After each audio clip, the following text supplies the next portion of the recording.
Chers internautes, merci de choisir votre média Vraie Info TV pour vous informer. Bienvenue sur la quotidienne, les unes de la presse de ce lundi 25 août 2025. Nous démarrons par le quotidien, l'événement précis qui titre en manchette « Campagne cotonnière 2025-2026, le Bénin s'impose dans le trio de tête en Afrique ». Le journal de Gérard Wandi à Gognon s'est intéressé également à la sortie médiatique de la députée Chantal Lahi. Deuxième questeur de l'Assemblée nationale, le Bénin prépare une génération robuste et une démocratie plus inclusive, placarde Le Canard. Avec le quotidien Décryptage Info paru ce lundi et qui met l'accent sur le financement de l'économie béninoise, on retient essentiellement que les systèmes financiers décentralisés franchissent le cap des 300 milliards de francs CFA d'actifs. Le journal nous informe que le port autonome de Cotonou se prépare à accueillir les géants des mers. L'intégralité de cet article à lire à la page 4 du quotidien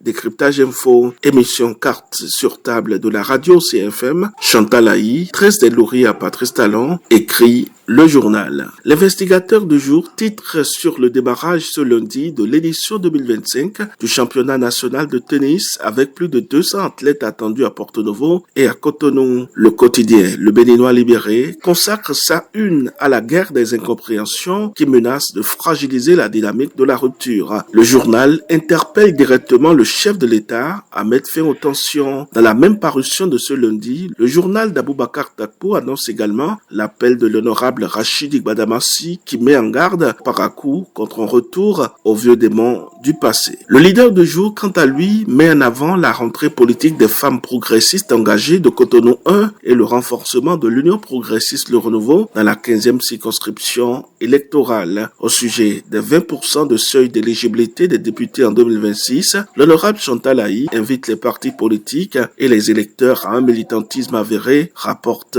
le journal. La plupart des canards parus ce lundi font mention dans leur parution de la sortie médiatique de l'honorable Chantal Lahi, invitée ce dimanche dans l'émission Carte sur table de la radio CFM. La deuxième questeur de l'Assemblée nationale et membre du bloc républicain a dressé le bilan des 9 années de gouvernance Talon. Elle parle d'une véritable transformation multidimensionnelle marquée par des avancées visibles dans l'administration, la santé, les infrastructures routières, l'éducation, la culture et l'autonomisation des femmes, mentionne le Béninois libéré. L'élu salue la fierté retrouvée des Béninois et appelle à reconnaître les sacrifices consentis pour ces changements. Si des défis subsistent, notamment dans l'accès à l'eau potable et à l'énergie, Chantal Lahi estime que le pays est sur la bonne trajectoire. Elle a par ailleurs interpellé les médias à valoriser davantage cette fierté retrouvée tout en relayant la doléance des professionnels des médias, une meilleure prise en compte du secteur de la presse, souvent perçu comme le parent pauvre depuis 2016.